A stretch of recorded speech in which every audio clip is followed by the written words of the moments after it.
कि चुनावी अभियानलाई उम्मेदवारहरूले तीव्रता दिइरहेका बेला चुनावी अभियानमा जुटेका उम्मेदवार जनताका लागि के उद्देश्यहरू के नीतिहरू लिएर आएका छन्।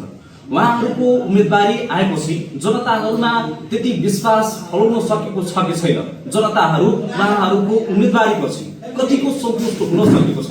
निर्वाचन क्षेत्रहरूमा घुमिरहेका उम्मेदवारहरूसँग हामी विशेष कुराकानी गरेर तपाईहरुमाझ त्यो भिडियो त्यो सन्देशहरू पुर्याइरहेका छौं। यसै क्रममा हामी रौतहट जिल्लाको निर्वाचन क्षेत्र नम्बर 2 मा पुगेका छौं अनि रौतहट जिल्लाको निर्वाचन क्षेत्र नम्बर 2 मा नेपाली कांग्रेसका उम्मेदवार रहेका डाक्टर फिरदौस आलमजीसँग विशेष कुराकानी गर्दै उहाँको गतिविधि अनि उहाँको एजेन्डा बारे जान्ने प्रयास गर्नेछौं। यसका लागि उहाँले स्वागत गर्न चाहन्छु। धेरै धेरै स्वागत छ। धन्यवाद।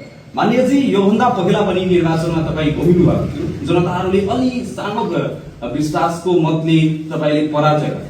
त्यो बेलाको अलिअलि जुन कमी कमजोरी थियो त्यो कतिको पूरा गर्नुभएको छैन? विगत 2079 को निर्वाचनमा अलिकति अब भनौँ न मतले म पराजित भए, तर अब त्यसको अहिले भेटघाट गर्ने क्रममा आम जनताहरूको इच्छा के छ भन्दाखेरि अस्तिको पालि हामीबाट भुल भयो, मान्छे चिन्न सकेनौँ, यसपालि तपाईलाई भोट दिन्छौँ र तपाईलाई जिताएर संसदसम्म पुर्याउँछौँ भन्ने आभास मलाई थियो।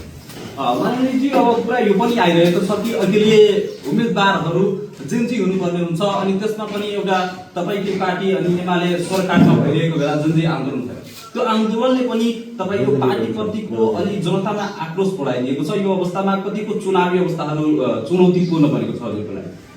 कस्तो छ भन्दाखेरि पहिला अब नेपाली कांग्रेस एउटा गौरवशाली इतिहास भएको पार्टी हो, तर अहिलेको अवस्थामा हेर्ने हो भने यो जेन्जी आन्दोलन पश्चात नेपाली कांग्रेस एउटा पुनर्जन्म लिएर परिमार्जित भएर आएको नेपाली कांग्रेस हो। त्यो मानामा पनि हेर्ने हो भने अहिले सबभन्दा पुरानो पार्टी पनि नेपाली कांग्रेस हो र सबभन्दा नयाँ पार्टी पनि नेपाली कांग्रेस हो। र नेपाली कांग्रेसले जेन्जी भाइ बहिनीहरूको जुन मुद्दा छ, जुन सुशासनको एजेन्डा छ, त्यसलाई नेपाली कांग्रेसले एड्रेस गर्छ भन्ने म विश्वास दिलाउन चाहन्छु। माननीय जनताले विश्वास गर्यो भने के पाउनेछ? यहाँ सबभन्दा पहिला मेरो मुख्य एजेन्डा भनेको समग्र विकास को एजेन्डा छ। शिक्षामा, स्वास्थ्यमा, कृषिमा, रोजगारीको लागि मेरो एकदम अथक प्रयास हुनेछ। र यहाँ जुन शिक्षाको जुन अवस्था छ, कस्तो अवस्था छ भन्दाखेरि इभन 11 र 12 कक्षा पढ्नको लागि पनि बाहिर जानुपर्ने अवस्था छ। त्यसलाई हामी नगरपालिकाहरूसँग समन्वय गरेर केन्द्रसँग बजेट ल्याएर टिचरहरूको व्यवस्थापन गर्नेदेखि लिएर भवनहरू बनाउनेदेखि लिएर लेबोरेटरीहरू स्थापना गरेर एउटा यस्तो वातावरण बनाउँ कि हाम्रो भाइ बहिनीहरू बाहिर जानु नपरोस्, यहीँ बसेर आफ्नै घरमा बसेर कमसे कम 11-12 त यहीँ बसेर पढ्ने वातावरण हामीले बनाउनु पर्नेछ। त्यस्तै स्वास्थ्यमा सामान्य बिरामी उपचारको लागि पनि बाहिर जानुपर्ने अवस्था छ, इन्डिया जानुपर्ने अवस्था छ, काठमाडौँ जानुपर्ने अवस्था छ। त्यसमा हामीले के गर्न सक्छौँ भन्दाखेरि प्रत्येक नगरपालिकामा एउटा सेकेन्डरी केयर लेभलको हस्पिटल हुनु पर्यो, जसमा विशेषज्ञ सहितको चिकित्सकहरूको उपस्थितिले सामान्य अरू सबै बिरामीहरूको उपचार हामीले यही नगरपालिका स्तरमै हुने गरी हामी व्यवस्था गर्नेछौँ। र अर्को कुरा कृषिमा एकदमै क्रान्ति ल्याउनु पर्ने अवस्था छ, सिँचाइको समस्या छ, त्यसको लागि मेरो अथक प्रयास हुनेछ। रोजगारीको लागि अब यो धेरै लाखौं युवाहरू, नेपालको युवाहरू विदेश पलायन भइरहेको छ, त्यसलाई रोक्नको लागि हामीले यहाँ लगानी लगाउनु पर्नेछ। देशी विदेशी लगानीहरूलाई प्रमोट गरेर खास गरेर मेरो क्षेत्रमा उद्योगपतिहरूलाई त्यो मोटिभेट गरेर यहाँ कल कारखाना सञ्चालन गर्नको लागि मेरो प्रयास हुनेछ। माननीयजी, जनतामा गएपछि नेताहरूले दिएका ती प्रतिबद्धता निर्वाचित भएपछि परिवर्तन गरिसकेको चाहिँ महसुस हुन्छ। किनभने जनतामा गएपछिको प्रतिबद्धता हुन्छ कि हामी विकास ल्याउँछौँ अनि भ्रष्टाचारलाई रोक्छौँ, तर निर्वाचित भइसकेपछि भ्रष्टाचार बढ्छ अनि जनताको विकास न्यून हुन्छ। मात्र बजेट एजेन्डा कसरी बेच्न सकिन्छ, बजेटहरू कसरी आफ्नो जनतालाई नभएर ठेकेदारलाई कसरी बेच्न सकिन्छ, बढीभन्दा बढी पैसा आर्जन कसरी गर्न सकिन्छ, यसमा मात्र प्रतिनिधिहरू लागेको देखिन्छ। तपाईँ यदि निर्वाचित हुनुहुन्छ भने यसलाई कसरी रोक्नुहुन्छ? म सबभन्दा पहिला के भन्न चाहन्छु, म एउटा व्यक्तिगत स्वार्थको लागि राजनीतिमा आएको म यहाँको जनताको लागि, जनताको सेवा गर्नको लागि राजनीतिमा आएको छु र त्यस कारणले गर्दाखेरि मेरो इमान्दार व्यक्ति हुँ र इमान्दार मेरो प्रयास हुनेछ।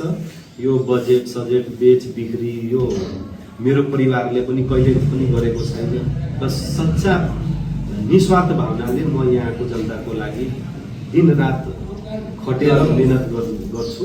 त्यो मेरो म वचनबद्ध छु। माननीयजी, अब तपाईँ निर्वाचित हुनुहुन्छ भने संसद भवनमा पुगिसकेपछि नीति बनाउने कार्य हुन्छ अनि नीति बनाउनेमा मधेसी लक्षित मधेसी जनतालाई लाभ हुने गरेको नीति अहिलेसम्म प्रतिनिधिहरूले प्रस्ताव गरेको या दबाब दिएको हेर्न सकिएको छैन। क्षेत्र नम्बर 2 मा जो पनि निर्वाचित भएको बेला तपाईँ निर्वाचित भएपछि कुन कुन विषयमा जोड दिएर यो नीति ल्याउनु पर्छ, मधेस केन्द्रित नीति हो भने आवाज उठाउनु? मैले अघि नै भने होइन, कस्तो भन्नाले अब जस्तै एउटा विभेदकारी नीति के छ भन्दाखेरि हरेक स्कुलदेखि लिएर हस्पिटलहरूदेखि लिएर सबै कुरा काठमाडौँ केन्द्रित हुने भयो। यो एउटा विभेदकारी नीति हो। यसलाई परिवर्तन गरेर हामी यहाँबाट काठमाडौँ किन जानु पर्ने, शिक्षाको लागि होस् कि स्वास्थ्यको लागि होस्, त्यो एउटा नीति बनाएरै हामीले सबै ठाउँमा नगरपालिका स्तरमा नै हामीले विकास गरेर शिक्षा स्वास्थ्यको अवस्था सुधार्नुपर्ने, त्यसमा त्यो नीति निर्माणमा मेरो अहम भूमिका हुनेछ।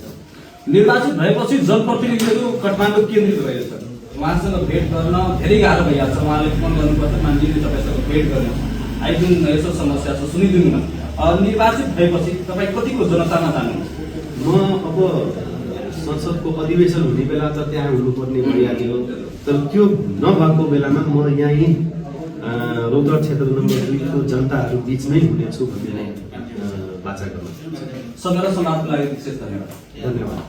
दर्शकवृन्द, अहिले हामी रौतहट जिल्लाको निर्वाचन क्षेत्र नम्बर 2 का प्रतिनिधि सभा सदस्यका उम्मेद्वार माननीय डाक्टर फिरदौस आलमजीसँग विशेष कुराकानी गऱ्यौँ। यो कुराकानीबारे तपाईँको आफ्नो धारणा अवश्य नै राख्नुहोला। रेड टेलिभिजनको लागि